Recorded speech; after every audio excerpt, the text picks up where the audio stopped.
A very fond greeting to all, and we begin.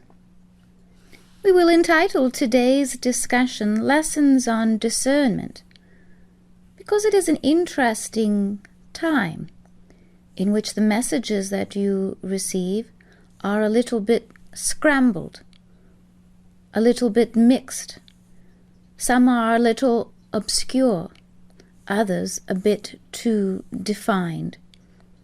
And so it makes it a little bit difficult for a mind or for a heart to discern what means the moment, what means the information. Do you simply digest it? Do you uncover it? Do you study it? Do you take it at face value? Do you invert it and shake it about and see if the fallout still fits? The messengers are many these days, and the messages too. In essence, it is quite appropriate for it to be so, for, as we have said before, it is, after all, the end of a time and the beginning of the next. So it is time for some to fall back into the recesses of time, and for others to take their rightful place forward. But not all know when or how to do so. So in the meantime, it is important to develop a knowingness, an awareness, an ability to detect and to discern from the highest or the deepest levels of truth that which is most useful to you. At the same time, sometimes it is just a little bit of information that is needed, and that is well enough already, so that not every moment must be studied or dissected for its relative truth. Just the same, we will explore the topic to the best of our ability, yes? First, we must explain why there are so many mixed messages at this time.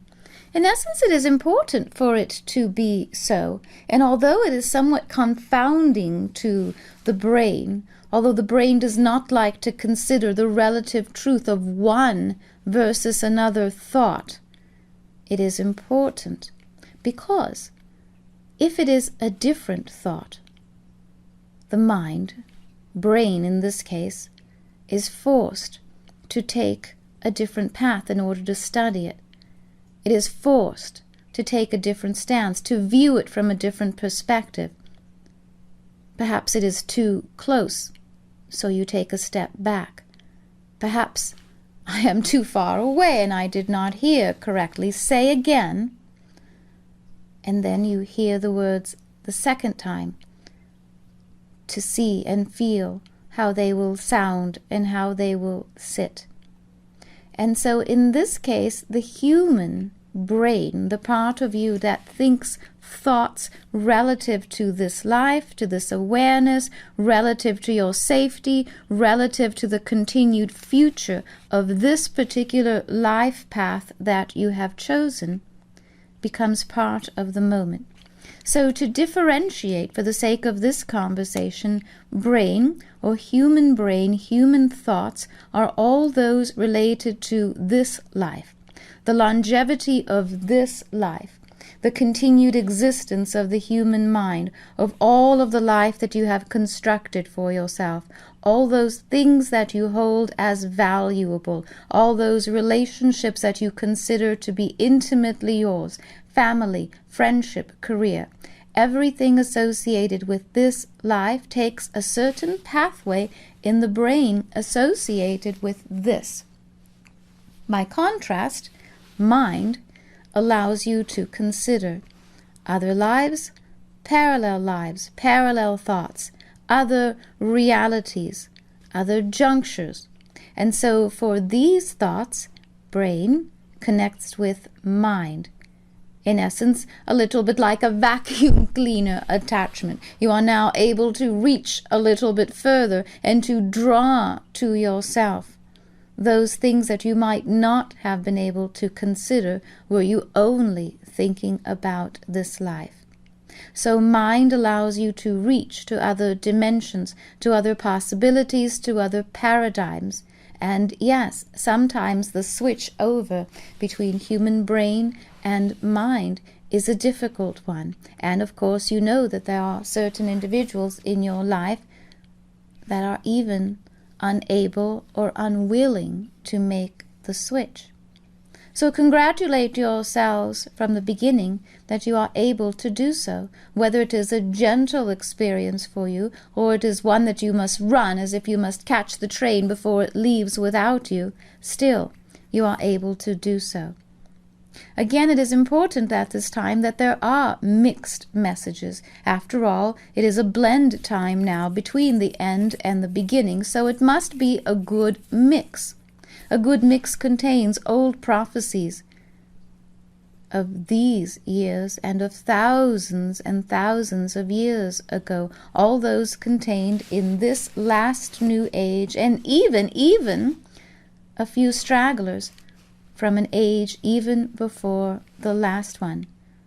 A few thoughts, a few experiences that were never reconciled. Well, a little bit to tag on to an age for the sake of reconciliation. It is all worthwhile, perhaps you would agree. So mind and brain mix together, and the more confused either mind or brain become, the more that they are able to find a meeting place where a new thought can be evaluated, assessed, or dismissed. You would think, based upon what you know, that a mixed message would be very easy to ignore. But it is not. They niggle and nudge at you. They want you to consider them, to explore them. Perhaps eventually you will accept them or dismiss them or file them away for future use. But until that moment, they are able to take new and different pathways for you. So imagine that you take the same route to your occupation, to your job every day. After a time, you do not notice this or that any longer. It becomes part of the background, part of the ride, the drive to work. The same happens with thoughts. You begin to ignore those thoughts that you have had for a very long time. They too become part of your background until they are no longer even experienced by you. So when mixed messages come about in the way that they do, they force you to look at them, to think about them, to take different pathways, as we have said. And so for the next few and several years even, there will be many different kinds of messages, and some of these will be difficult and confounding and confusing to your thought, your memory banks, and to all of the normal procedures that you occupy yourself with. So as we further this conversation, then, let us explore some of the different kinds of messages that you receive, so that you will be able to discern between these, understanding them a little bit more for what they are. They are all different kinds of thoughts to explore, but depending on where they come from or who they come from, that makes them a little bit different as well. Of course, one of the most purer or more interesting thoughts are those that we could call higher thought. So higher thought, to define it, might be a thought that you would not arrive at through your normal expressions of daily polarity. As we said, on your way to work, where everything becomes almost part of the background of the day and not the day itself, it is difficult to arrive at a new thought or a higher thought. A higher thought requires a leap, even a small one, in consciousness. When you are joined by spirit or an aspect of spirit, more than likely you will also receive a higher thought, something to consider that was not part of the prior moment, something that exists now or that you had considered at one time, but not in the moment. A higher thought floods the moment just for a moment. It becomes all-consuming, like a spark just for the moment. Perhaps you might even call this a moment of aha. That is something new. Where did that come from, you might say? And it is because you have made at least a small leap in order to reach it. You have reached for it and grasped it. And for that moment it becomes your thought, yours to consider, yours to evaluate, to discover, to claim, to enter, because sometimes these thoughts also lead through very interesting thresholds and doors. Higher thought, then, is not always mixed, but it can be contradictory. Imagine for a moment that you have considered a problem and you have finally arrived at a solution, and you think, well, that's it then. That's the only way to go. It's the only thing I can do. I cannot see another way through this. That must be all there is. But then a higher thought presents itself to you, and you now have something else to consider that you did not. Is it possible for this higher thought to have come from your human brain? No, not entirely. Remember that the human brain is known to consider itself routine. It is interested in its survival. It is interested in the continuation of what it already knows. However, it is possible that it was inserted into brain from mind, the part of you that feeds the hunger, the curiosity, the deeper interest, the part that says, that is not enough. I know there must be something more satisfactory, something more interesting. There must be a brighter light that I can see, and I will consider it further. Another kind of thought is an alternate thought. An alternate thought is just as it sounds. It alternates between one reality and another. It allows you to say not only what if, but if so. In what if, you can consider many different ideas, but most of the time you do not believe in your what ifs. You believe for the most part that they are impossible. And so the ideas associated with the what ifs, well, they become somewhat relegated to the impossible list as well.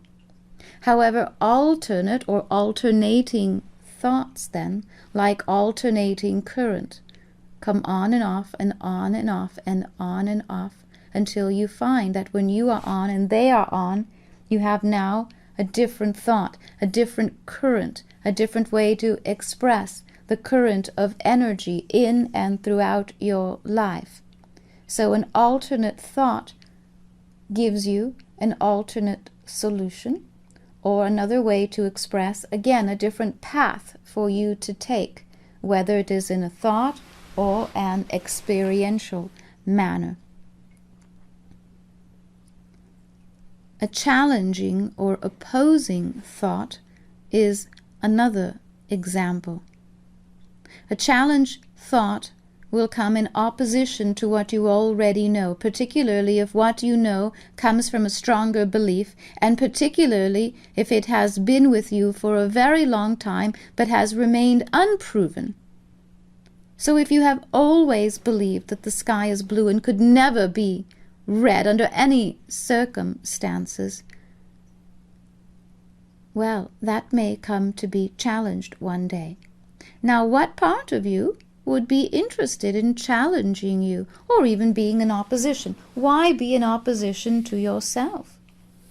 In essence, to clear out the debris again, to clear out any belief system. It is well to believe in what you wish to believe, but like plaque that gathers in the bloodstream, a belief system, that becomes a little bit more difficult. Again, to have a belief, well then, that is well enough. But when a belief becomes part of an entire system, then all of those beliefs must work together, must support each other. And because beliefs rarely do that, they hide in and between each other, then, well, it is a little bit like hide and seek. You are forced to find the false one or the false belief that will then expose the rest. And many do not wish that to be the case. So instead, well, it is a little bit easier to live with a little falsity, knowing that there are truths associated with that or accompanying that. Perhaps there is enough truth in it that you can live with a few unproven beliefs, even if they are holding a little bit too much ground within you. These are some of the different thoughts that you have occupying yourself with you. And of course, this being a time of prophets and prophecies, well, all of these different kinds of thoughts are not only available, but a very important part of your time, of your evolution, and time of discovery as well. Now, when some of these thoughts that come, that challenge or oppose or alternate, even these must be carried to you. If you have a strong belief system, it is rare that you will go out and away from that belief system in order to challenge it for yourself. However, because this is a time of evolutional leaps, the greater energies that surround you make certain to look out for your interests in the way that they do. So, surrounding you now are prophets and teachers, messengers and wisdom keepers, counselors and advisors, and even those that we will call provokers, for lack of a better word. And these also then cause you, instill within you the need to alternate thoughts, to be challenged, to oppose others or yourself as you seek the greater truth or the new pathways for brain and mind. In essence, remember that what you are doing at this time is building a new pathway or a new ladder to the higher awareness or the greater consciousness or the next age. So it is important that something from behind you, underneath you, push you a little bit so that you will climb a little higher or look a little further. And so the world is now full of those that enjoy doing just that. They serve a common purpose, they serve a greater purpose, and sometimes a personal one as well. Of course, the world now has prophets. Prophets are those that will propose an idea, most of the time having to do with the future. A prophecy most of the time has a caution or a warning associated with it. It is a prediction of things or thoughts to come. Sometimes predictions and prophecies began long and longer ago, perhaps even in the last age, as was said. And those that did not prove themselves to be, but had so much energy surrounding them, well, in essence, they still live.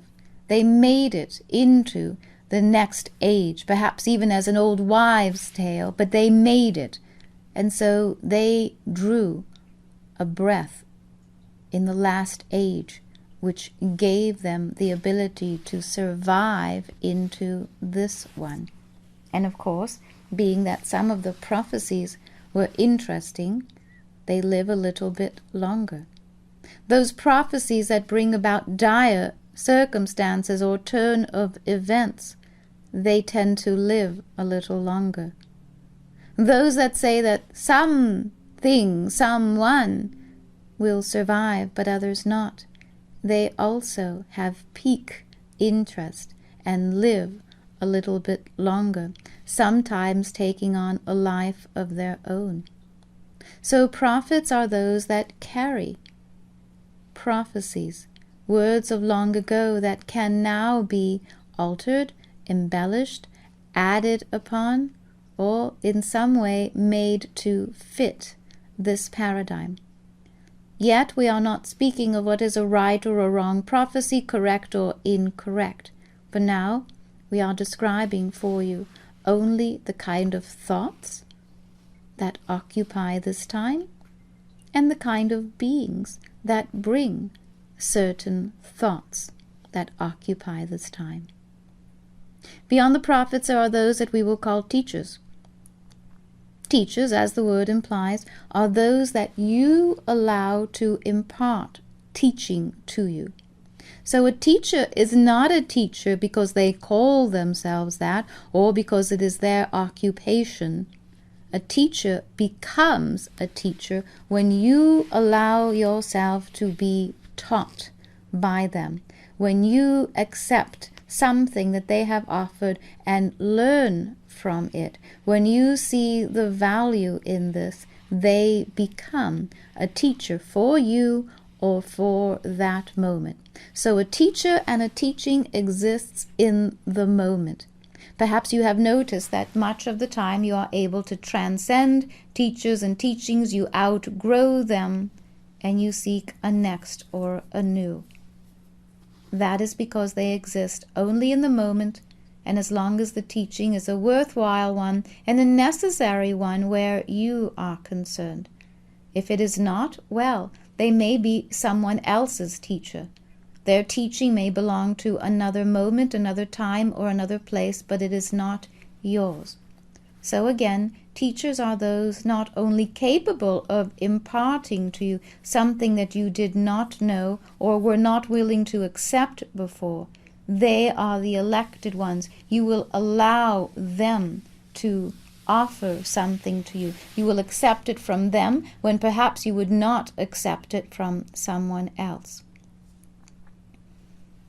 Messengers are others that bring certain thoughts. Messengers, well, it is somewhat of a much easier occupation. All they need do is deliver something to the right address, as it would be. Sign here, please. This package is for you. And most of the time that is what messengers bring, a package of information, a packet of light, a packet of knowledge. In small bursts of energy, the messenger will deliver something to you. Perhaps it is something that you are hoping for or waiting for, wanting to discover, wanting confirmation. Messengers bring confirmation. They bring truth. They bring it in small amounts, just at the right moment, or perhaps left for someone else, but intended for you. So there are many, many messengers upon the world right now. There are those that are called wisdom keepers, and that is exactly what they do. They carry and protect certain wisdoms that transcend any age, any thoughts, any awareness. It is their job to keep them clean, to keep them protected, so that these particular truths cannot be altered to such a degree that they would crumble.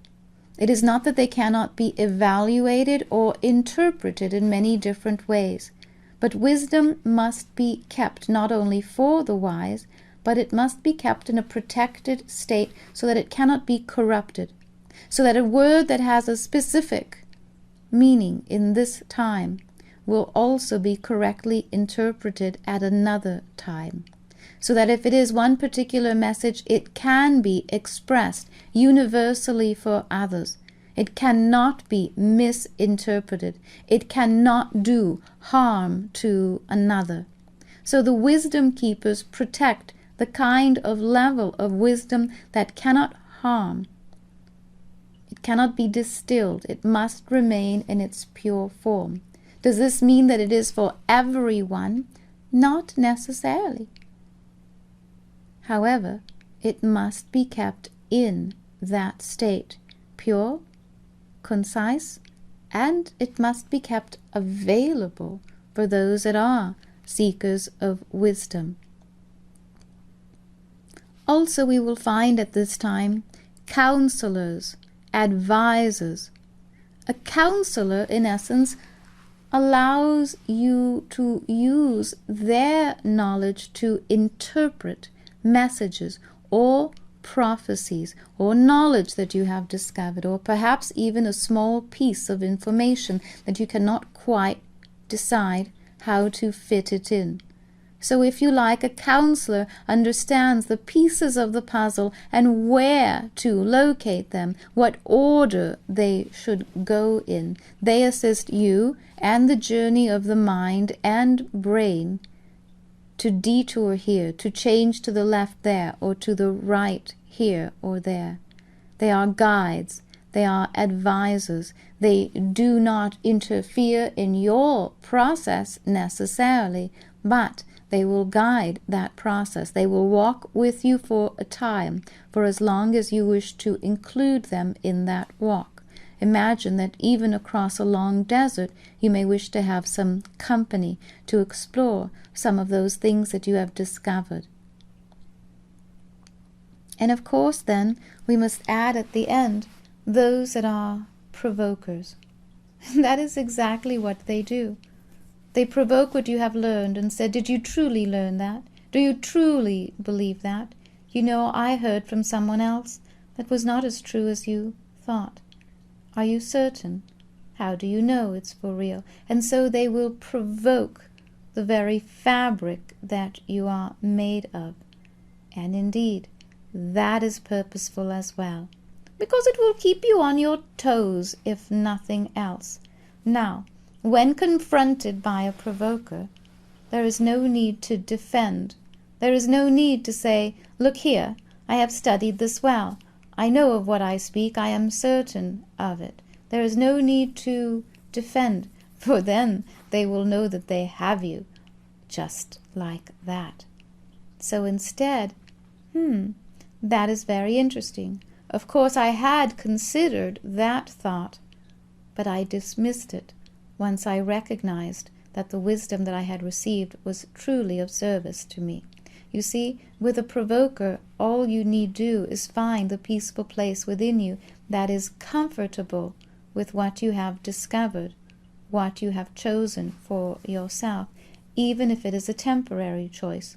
So to a provoker you could say, I do find what you say rather interesting, and I will think about that. However, for the time being, this new discovery, or my present thoughts, are very suitable to me. I have taken a great liking to them, and I find that they assist me almost every day. And so here you have then the different kinds of messengers that you find associated with many of the thoughts of this time. However, remember that our topic for today, after all, is discernment, and what to do with all of the different thoughts and messages, some of them controversial, some of them, well, they are thought-provoking as well, just as the term would suggest. So we must have a how-to, or a practical section of our gathering for today. Now, to discern means simply to discover a simple truth or a deeper truth. It can be either one. So to discern means to reduce to a simple value. That is the best way to put it. So if you will discern something, you will discover, is this useful for me now? Or does it belong to someone else? Or shall I set it aside for the time being? So discernment allows you to reduce an equation to a simpler thought, one that can be digested, one that you can engage in. So the more difficult something is to discern, the harder it will be for brain and mind, because it will need to explore all of the different pathways, all of the different aspects of that truth before it can do anything with it. After all, the wisdom part of you would not wish to simply swallow that pill and hope it's true. You would not simply wish to pass that along to another as truth unless you were certain that it was true. And so some part of you will need to explore all of the different pathways until you find discernment. Your level of responsibility, your need and desire to respond to the moment itself will ask that of you. So in finding the best way to discern, the very first suggestion is to listen to what was offered. Now you have the ability to know what kind of thought it was. Was it simply a message or a higher thought? Was it an alternate thought? So what shall you do with it? How shall you consider it? Where will you place it? And then, of course, now you have a second thread, which is to consider who or what brought the message or the idea or the thought form to you. These will assist you in knowing where and what to do with them. So you listen first from within. Repeat what you have heard. Repeat it to yourself in as exacting the words as possible. See how they sound. Imagine that you have a puzzle before you.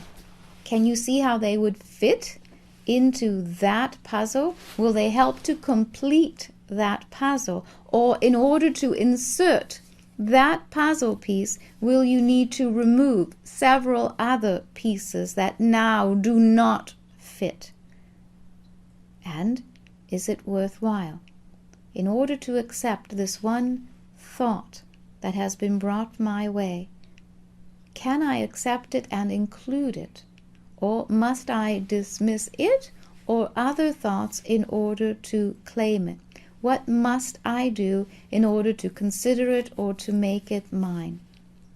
Can I reject some of it or all of it? Or must I take the entirety of it?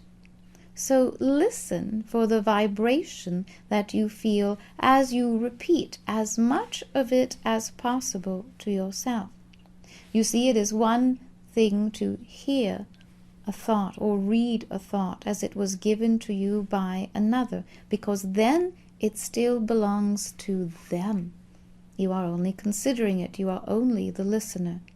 But when you are able to repeat it in your own thought, in your own mind, in your own words, aloud or silently to yourself, then it takes on a different quality, because now it is you speaking, communicating with you.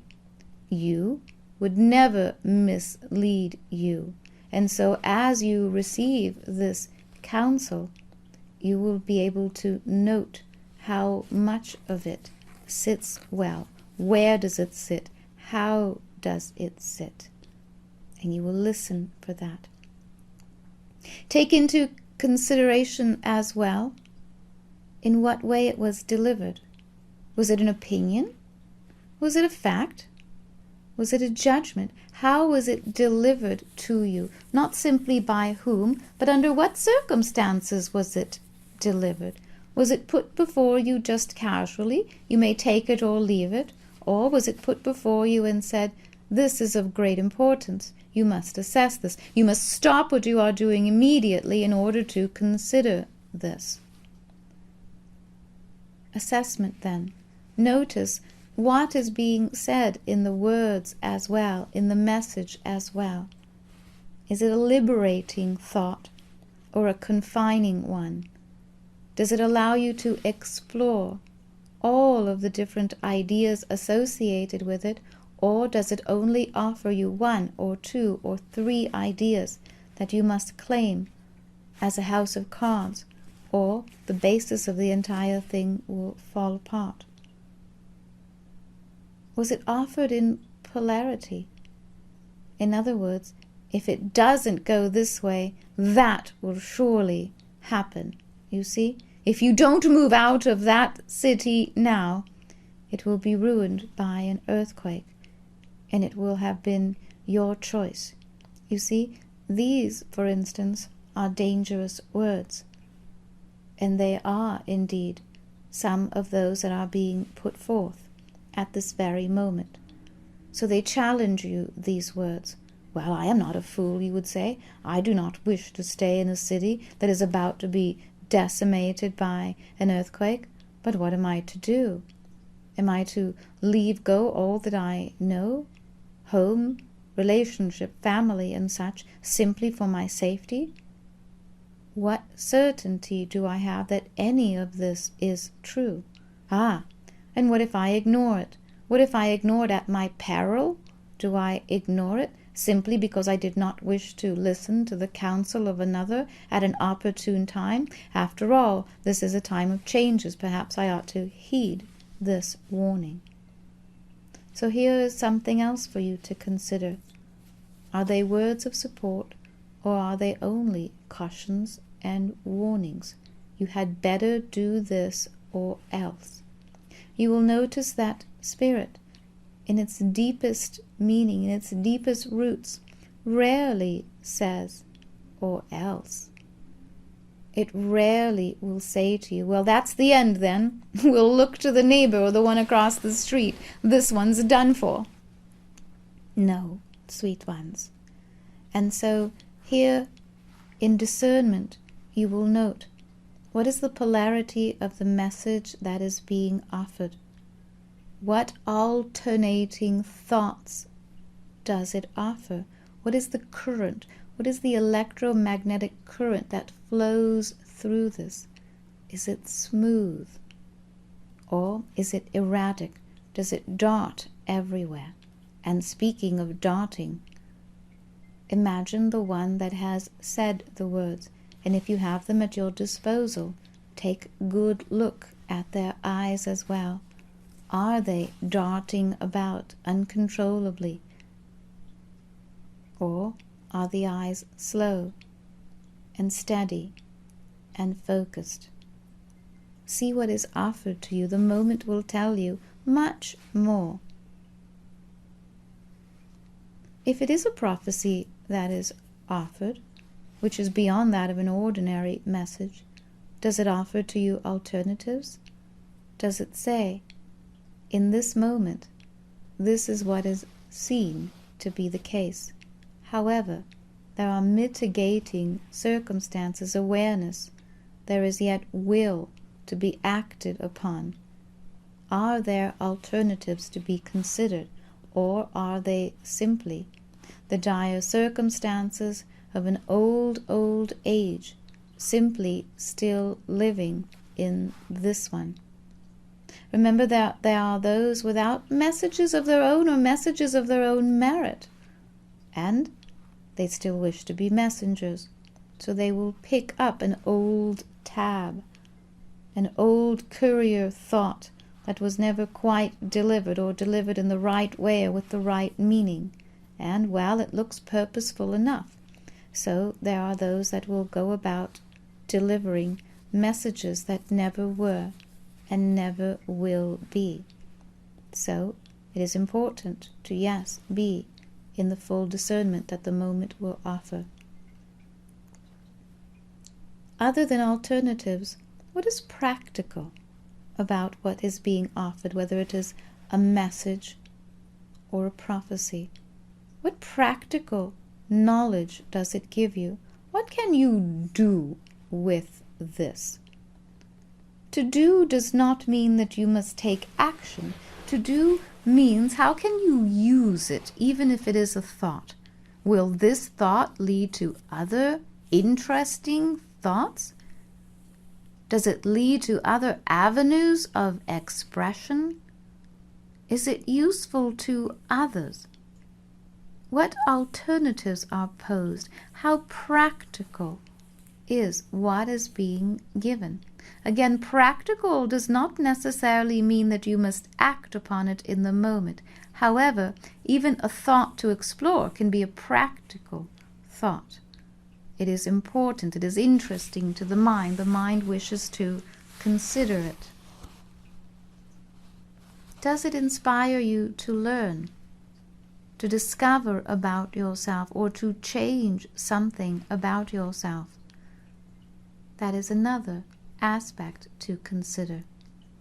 Because when truth is put forward, it often offers to you many different sides of it. Truth is often filled with light, and light enters truth from a variety of different places.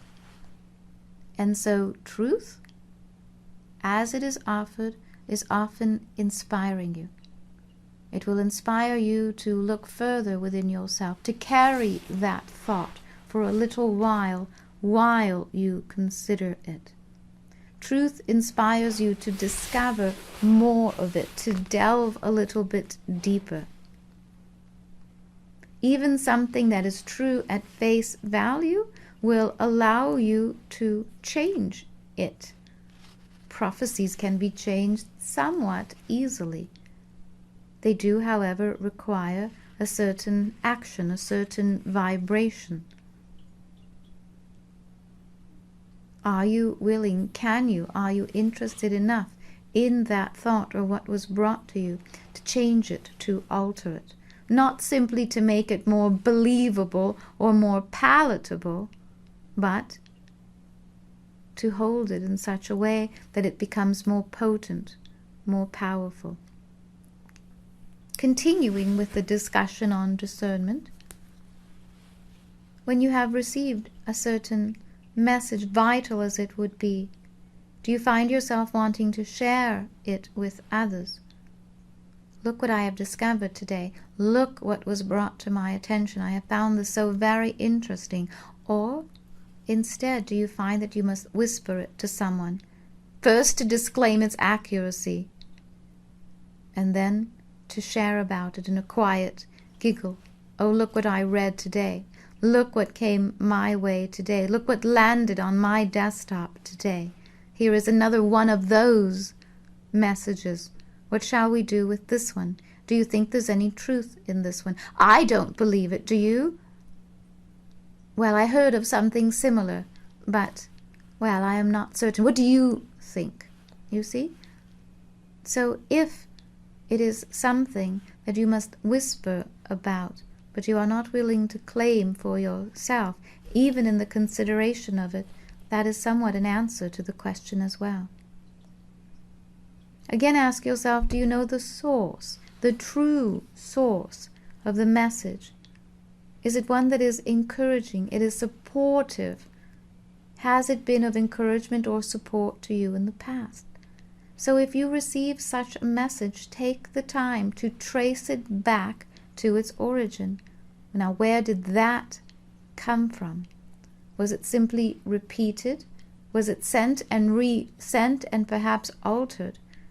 And so find the true vibration for this. Find the source. If the message is a resource, then the original aspect of it can be a source. And that source should be of encouragement and support to you in more than one way or more than one time. Once you discover the source of this, whether it is embodied or disembodied, or from this age or another age, ask yourself as well, would I care to have an additional conversation with this person or with this being? For instance, would I care to dine with them, share a cup of tea or coffee and explore other ideas? Are there other ideas that this one may have that are of interest to me? Or is it simply that I want to know, is this truly real? You see? So here again, take the time to know and to notice. Follow the path. If you can follow the path of one of your thoughts to see where it will go to or where it has come from, then certainly do the same with another message or a greater truth.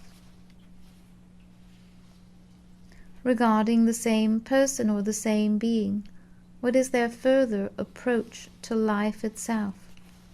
Do they approach life with a sense of simplicity and curiosity and trust? Or are they distrustful of others? Are they distrustful of the words of others? Do they trust what is put before them? Or do they walk in the shadows unless they, and only they, are in the light of the moment? All of these will give you not only clues, deeper clues as to the message itself, but certainly they will tell you more about yourself, and they will hone your ability. They will make your mind sharp. Your mind will yet remain curious. It will remain open, your heart open and deeply heartfelt. It is not that you will challenge every thought that comes your way. Remember that to discern is to distill. It will take those truths, those measures, those messages that come to you, and it will reduce them to the simple truth, or that which is most practical and useful to the moment, or it will say to you, this one can be set aside or dismissed, as the case may be. Other clues that you may use to your advantage. Does the prophecy begin with, you may not believe this, but... Well, if it is already put to you that you may not believe it, then perhaps there is very little of it to believe in. Yet you will find that there are many, particularly the provokers, that will begin this way. Sweet ones, I tell you that you will not find a wisdom keeper beginning a word or a thought that way, for it would be a disservice to you and to what they have brought to protect. Of those that consider themselves prophets or wise, do they tout their credentials to you, and yet at the same time set aside what other people have said? Do they put themselves before others in their ability to say they maintain a higher truth, a higher order, or a higher wisdom? If it is one that will set oneself above another, even to an exacting degree, here perhaps even I would say to you, take care and beware. Will they tell you what will happen if you don't heed their words? Is it a caution that they offer to you? You had better do this or else. You had better do this, or if you don't, well, it will be upon your own shoulders. You will be left behind. You see, sometimes they will not actually say these words, but you will feel them. You will almost hear them. You will hear them whispered upon the breath, even if the words are not verbal. Look to the prophecies. Is there a perceived reward or punishment associated with what is being said? Those that attend this particular event will be rewarded with great knowledge, and those that cannot, well, perhaps there will be another one, and perhaps not. You see, implied in these words are that if you do not, if you cannot, you may after all be left behind, which is a punishment of one degree or another.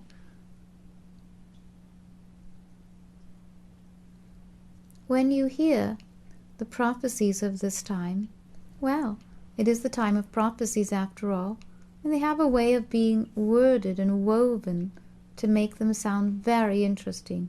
Even if you want to turn away, it is so difficult to do that. Well, I'll listen to what they have to say. I know I won't believe it, but as long as I'm here, I'll listen. As long as I've already begun reading it, I'll read it. Well, what is it about it that is so interesting? Is it the potential threat implied within it? Is it that the reality is so different or so impossible that the mind wishes to consider the impossible, because it does, you know. And so take into consideration in the proper context, whether you are interested in the subject at hand or whether you are simply titillated by it. Either way is of great interest and matters not, but matters only in the acknowledgement. Because a titillating thought can be considered by the mind or the human brain and explored in a variety of creative and exhilarating ways, as long as the mind knows not to build it into your reality. You see, It may be interesting to imagine that there is a carousel or a merry-go-round in your backyard, but you would not truly build one there. And so it is the same with these kind of thoughts. Pay particular attention to the message itself then. Is it a focused message? Is it concentrated in a certain area? Does it speak to that particular interest of yours? Or is it distracting? Is it sprawled out so that you must go gather it back, as if you must put all of the facts back into a basket and string them together in the right order? Has someone just sprawled out based on all of the different aspects of this time and left you to pick up all of the little pieces and see if you can make something out of it or not? Well, perhaps it is best to find either a particular interest in it or a particular teacher that you would be willing to hear the same words from, but only if they were arranged in a way that is of benefit to you. Now, imagine that you have this very prophet, this very messenger, sitting before you. Once they have delivered their message, how would they complete it, do you think? Might they say to you, well, that's all I know. That's all I heard. That's all that was given. I hoped for more, but that's all there was. But I offer it to you just the same. Take it or leave it. Perhaps one day I will have more to add to it. And if there is any part of it that is not well to your liking or well received, then do set it aside, for I have no interest in bringing to you harm or even confusing. That is one option. Or, instead, there are those that cannot quite leave it be. Near the end, they must embellish it just a little bit more. They must add or tack onto it other bits and pieces. They must add some of their own experiences or let you know what some of their own decisions are based on what has been offered, leaving it to you to see if you will also agree with that or not. So here you see I have given to you a variety of examples. I have taken these from your very daily experiences. In fact, just before I have visited with the channel, I have visited upon many of those that I know carry messages, some of them on my own behalf, and some of them on the messages or errands of others of great proportion and great teaching. But I have also visited with those that are confused and confounded, a little bit afraid and a little bit uncertain. And these messages are also being carried and put forward in the written form, in a verbal form, and in all of the different ways in which frequencies and vibrations are able to communicate and to carry communiques. So it is a time for discernment then. It is a time for the wise, and at the same time the half-wise live just next door. The half-wise are those that will settle for a truth, even one that is not well developed. The half-wise will settle for a smaller truth if it does not preoccupy them, or if they need not go in search of that truth, or to develop it on their own, or to discern it on their own. The half-wise are those that will wait and see what plays out. The half-wise will watch to see what you do, and depending upon how you do that, they will comment upon it. They will have opinion upon it, perhaps even judgment. The half-wise look to the new without having taken the time to digest the old, the next day or the next meal or the next teacher, whatever is most new. whatever the new or next day brings. Take time, sweet ones. Take the time to develop and to discover everything that a day offers. Every bit of life that a day offers is yours to take. Every thought, every mindful walk that you take, every considerate detail on your own behalf or that of others, every extension of yourself, every way in which you may extend or explore yourself in a day, that contains much wisdom. Wisdom that can be shared, wisdom that can live on its own. So be it. It is a simple topic that I have brought to you today, and yet it is profoundly important at this time. Look into the eyes of those that greet you. It is a difficult thing to do sometimes. See how quickly one wishes to avert their eyes, to look at the ground, or to look just beyond the shoulders of another, to look just above their head, just beside them, as if there was something just a little bit more important or interesting there. Look into the eyes of those whom you know. See there something, someone much like yourself.